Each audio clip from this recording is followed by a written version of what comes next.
Frequent rainstorms hammer this part of the coast, and when showers roll in, birds dive under the canopy of the forest, looking for shelter. The snakes are waiting. There are places on Earth where survival isn't a challenge, it's a gamble with death, where the air can kill, the seas can swallow, and the mountains don't hesitate to claim lives. These aren't myths or legends, they're real, deadly landscapes where one wrong move is fatal. Today, we're stepping into the world's most merciless places, where even the bravest scientists tread lightly. Are you ready to see where our planet shows no mercy? The Danakil Desert, Ethiopia. Imagine breathing air so toxic it burns your lungs. Imagine ground so hot it melts your boots. Imagine a landscape so hostile that scientists use it to simulate conditions on Mars. Welcome to Ethiopia's Danakil Desert, quite possibly the closest thing to hell on Earth. Sitting 400 feet below sea level, the Danakil holds a record no place wants. At more than 100 meters below sea level, and with temperatures that can soar to more than 50 degrees Celsius, the Danakil Depression is one of the most inhospitable places on Earth. The hottest inhabited location on our planet based on year-round average temperatures. Daily highs routinely hit 118 degrees Fahrenheit. On particularly brutal days, thermometers scream past 131 degrees Fahrenheit. But here's what makes it truly terrifying. The heat doesn't come just from above. Geothermal activity beneath your feet turns underground water into boiling cauldrons, reaching 212 degrees Fahrenheit. You're literally standing on a pressure cooker. Rainfall? A cruel joke. The desert receives barely 100 to 200 millimeters annually, and it evaporates before it can even settle. But lack of water isn't the real killer here. It's what you breathe. The air itself is weaponized, saturated with hydrogen sulfide and chlorine vapor. Volcanic activity pumps toxic fumes into the atmosphere continuously, making certain areas completely uninhabitable without protective gear. Even brief exposure can cause severe respiratory damage. This is a place where your body starts shutting down the moment you arrive. The landscape looks alien because it essentially is. Vast fields of yellow sulfur stretch to the horizon, pools of acid bubble and hiss. The ground cracks open to reveal chambers of molten salt. In 2005, a massive volcanic eruption here opened a 5-mile-long fissure in the earth, and geologists watched in real time as the African continent literally began tearing itself apart. This isn't a stable environment, it's a geological wound that refuses to heal. Yet scientists flock here. Why? Because Danakil's extreme conditions mirror environments on Mars and even sites of nuclear contamination. Researchers have discovered extremophiles, organisms that somehow thrive in conditions that would obliterate most life forms. If life can exist here, perhaps it can exist anywhere. The Danakil isn't just deadly, it's a window into survival's absolute limits. The Skeleton Coast, Namibia. Picture this. You're a sailor in 1942, navigating through what seems like ordinary fog off the African coast. Skeleton Coast is named after debris and bones that have been washed along the sea over the last, few hundred years. Suddenly, without warning, your ship lurches. You've run aground, but you're over 1,000 feet from shore. The fog lifts, and you see it. A coastline littered with hundreds of shipwrecks, their rusted hulls jutting from the sand like tombstones. Welcome to Namibia's Skeleton Coast, where over 500 vessels have met their doom across 976 miles of merciless shoreline. The Portuguese called it the Gates of Hell. The local bushmen named it the land God made in anger. This isn't just a dangerous coast, it's a perfectly engineered death trap where ocean and desert conspire to kill. Here's how it works. The cold Benguela current rushes up from Antarctic waters, colliding with warm desert air. When they meet, they create dense fog banks that reduce visibility to 0 in seconds. Strong land-to-sea winds generate waves powerful enough to flip modern steel-hulled ships. And if you think you can swim to shore, the current can pull you more than 100 miles offshore into waters patrolled by 11 species of sharks. The wreck of the Dunedin Star in 1942 tells the whole story. Carrying supplies and refugees from London during World War II, it ran aground over 1,000 feet from shore. A warplane sent to help crashed. A tugboat dispatched to save survivors also fell victim to the coast. But here's the truly terrifying part. Even if you survive the shipwreck, you face the Namib Desert, stretching hundreds of miles inland. No water, no shelter.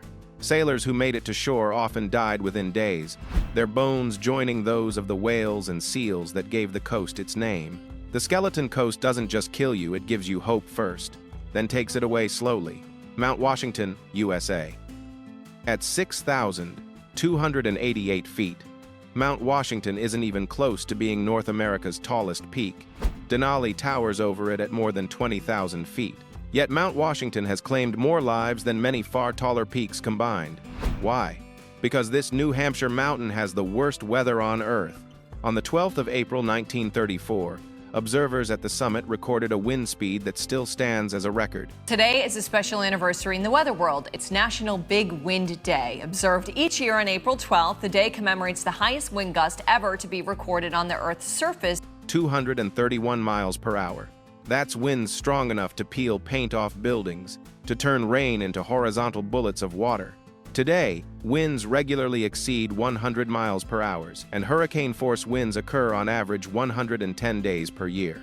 In winter, the wind chill can plummet to negative 100 degrees Fahrenheit, creating conditions where exposed skin freezes in under a minute.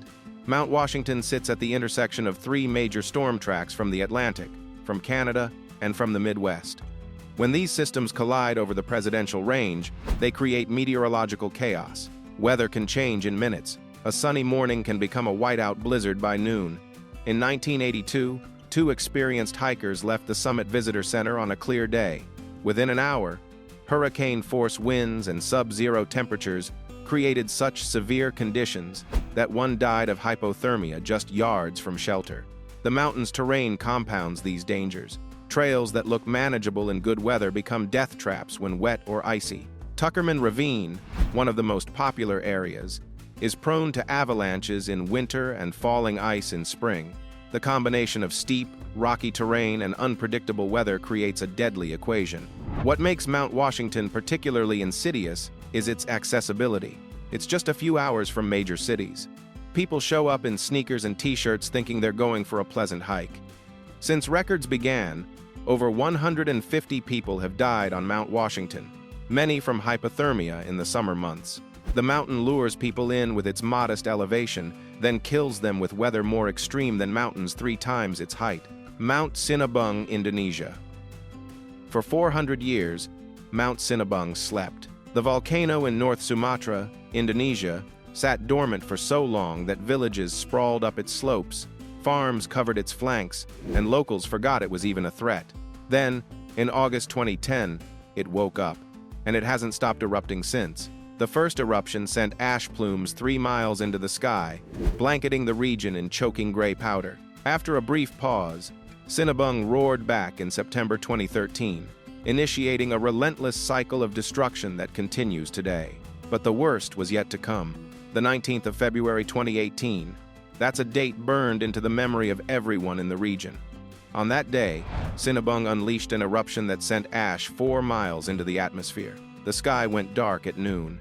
Rivers of lava poured down the southeast slopes. But the real killer wasn't the lava, it was the pyroclastic flows. These superheated clouds of gas, ash, and rock race down mountainsides at speeds exceeding 100 miles per hour, with temperatures reaching 1,000 degrees Fahrenheit.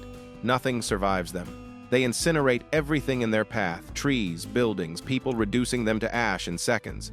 In February 2014, 16 people died when they ventured into restricted zones, believing the volcano had calmed.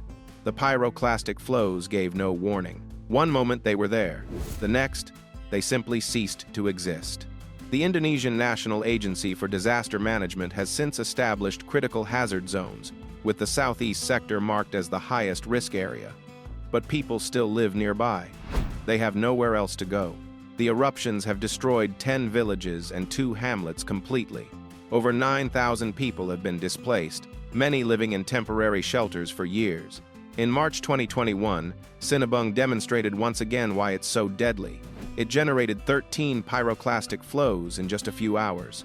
Each flow lasted between 2 to 8 minutes, traveling up to 3 miles at terrifying speed. There's no outrunning them. No shelter that can withstand them. Your only hope is to not be there when they come. Today, Sinabung remains at the highest alert level. Continuous monitoring shows ongoing volcanic activity with no signs of returning to dormancy. The mountain that slept for 400 years may stay awake for the rest of our lifetimes, a constant reminder that Earth's crust is far more volatile than we'd like to believe. Death Valley, USA.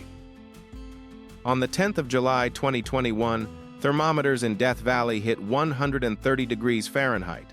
Not the shade temperature, the actual air temperature. It was the hottest temperature reliably measured on Earth since record-keeping began. But here's what makes Death Valley truly terrifying. The hottest air temperature recorded anywhere on the planet in at least a century was recorded Sunday afternoon in Death Valley in California's Mojave Desert. That wasn't even unusual. It was just Tuesday.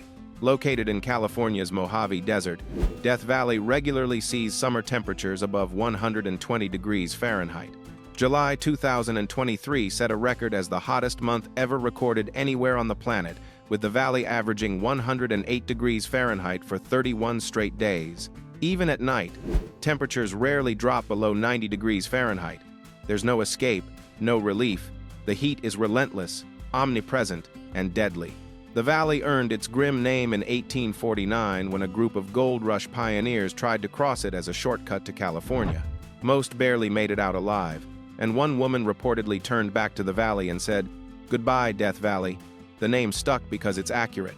This place tries to kill you through simple, brutal thermal assault. Surviving Death Valley demands exceptional preparation, and even then, you're gambling with your life. The vast, remote terrain offers no cell phone coverage. If your car breaks down and the extreme heat combined with sharp rocks and bumpy roads makes that likely you can't call for help. You're alone in a landscape that's actively hostile to human life. Between 2007 and 2023, at least 12 people died from hyperthermia in Death Valley. The most dangerous period spans May through September, with July and August presenting the deadliest conditions. But heat isn't the only killer here. Flash floods strike with terrifying suddenness. The valley can go months without rain, then receive months' worth in a single storm.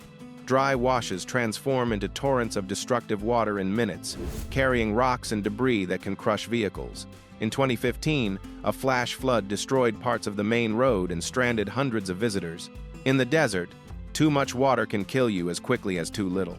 For those seeking to explore this extraordinary landscape, the window of relative safety is narrow. The winter months between Thanksgiving and Christmas offer cooler temperatures. But even then, Death Valley demands respect. This is a place where nature's hostility is pure and undiluted, no complexity, no subtlety, just heat that can kill you in hours. Mount Everest, the death zone. At 29,032 feet, Mount Everest is Earth's highest point. Above 26,000 feet lies a realm so hostile to human life that it has its own name, the death zone. Here, atmospheric pressure drops below 356 millibars. Oxygen plummets to just 40% of sea level concentrations, and your body begins dying not metaphorically, but literally. Cell death starts immediately. Every minute in the death zone, you're dying. Temperatures regularly sink below -40 degrees Fahrenheit, but with wind chill, it feels like -120 degrees Fahrenheit. Exposed skin freezes in under a minute. Your body isn't built to function here. Every breath is a laborious battle. Your heart races trying to deliver oxygen that isn't there. Your brain swells. Your lungs fill with fluid. High-altitude pulmonary and cerebral edema can kill you in hours. Since 1953, when Edmund Hillary and Tenzing Norgay first summited, over 300 people have died on Everest. Their bodies remain on the mountain. Over 200 corpses serve as grim waypoints along climbing routes. The mountain is so hostile that recovering bodies is often impossible. Green Boots, the body of a climber who died in 1996, marked the trail for decades. The 1,996 disaster shows how quickly Everest turns deadly. 8 people died in a single day when a storm trapped climbers in the death zone. Experienced guides, strong climbers, people who had prepared for years, all overwhelmed. The thin air makes rational thinking nearly impossible. Oxygen-starved brains can't process information correctly. Climbers sit down to rest and never get up. Yet they keep coming. Over 4,000 people have now summited, and the mountain grows more crowded each year. In 2019, hundreds of climbers waited in line to reach the summit, a traffic jam in the death zone where every minute of delay increases the chance of death. The allure of standing on top of the world proves stronger than the near certainty that some won't make it back down. Fraser Island, paradise with teeth. Off the coast of Queensland, Australia, lies the world's largest sand island. Fraser Island, known traditionally as Kagari, stretches 76 miles long. The Sand Island, Fraser Island. Fraser Island is approximately 30 minutes ferry ride away from the eastern coast of Australia. Containing ancient rainforests growing in sand, crystal-clear freshwater lakes, and beaches that look like paradise. It's one of the most beautiful places on Earth. It's also trying to kill you. Start with the dingoes. Fraser Island hosts one of Australia's purest populations of these wild dogs, and they're not the friendly pups you imagine. In 2001, a 9-year-old boy was killed by dingoes on the island. In 2019, a French tourist required dozens of stitches after being attacked while jogging. These animals are apex predators, showing no fear, approaching campsites and beaches with disturbing boldness. Children are particularly at risk. Dingoes view them as suitable prey. But step into the ocean, and you face something worse. Great white sharks patrol the waters around Fraser Island, drawn by seal colonies and fish populations. The island's powerful riptides and strong ocean currents make swimming hazardous even without the sharks experienced. Swimmers have been swept out to sea, never to return. Then there are the jellyfish. Box jellyfish and irukandji jellyfish infest the waters during warmer months. The box jellyfish has venom so potent it can kill an adult human in minutes. The pain is described as being branded with hot irons over your entire body. The irukandji, barely larger than a thumbnail, causes victims to experience excruciating pain and a sense of impending doom so severe, some beg doctors to kill them to end the agony. The island's environment presents more dangers. Bushfires can spread with terrifying speed, cutting off escape routes. The sand dunes, some over 200 feet high, can collapse without warning. In 2009, a woman died when a sand dune collapsed on her. Rescuers couldn't dig her out in time. Even the rainforests harbor venomous snakes and spiders, including the eastern brown snake, Australia's second most venomous land snake, responsible for more deaths than any other snake species in the country. Fraser Island exemplifies a uniquely Australian phenomenon: breathtaking beauty combined with casual lethality. It's a place where paradise comes with teeth, where every beach, every forest, every pool of water presents a new way to die. Snake Island, where serpents rule. 25 miles off the coast of Sao Paulo, Brazil, lies an island so dangerous the Brazilian government has made it illegal to visit. Ilha da Queimada Grande. Snake Island is home to between 2,000 and 4,000 golden lancehead vipers packed into just 106 acres. Do the math. In some areas, there's one snake per square meter. You literally cannot walk without stepping near a deadly serpent. The golden lancehead, or Bothrops insularis, exists nowhere else on Earth. About 20 inches long, this pit viper evolved in complete isolation after rising sea levels cut the island off from mainland Brazil approximately 11,000 years ago. Without ground-dwelling prey, the snakes adapted to hunt birds during migration stops, and they became extraordinarily lethal. The golden lancehead's venom is 5 times more potent than that of its mainland relatives. It works with horrifying efficiency, a mixture of hemotoxins and neurotoxins that causes rapid tissue necrosis, kidney failure, and brain hemorrhaging. The venom is designed to drop birds from the sky instantly, preventing them from flying away to die elsewhere. When that venom enters a human, the results are catastrophic. The bite area begins rotting almost immediately. Blood vessels burst throughout the body. Without treatment, the mortality rate is around 7%. Even with immediate medical intervention, it drops only to 3%. The island's sparse vegetation, just grass and bushes, tells its own story. The snakes have essentially eliminated all competition. There are no ground-dwelling mammals, no large birds that nest on the ground.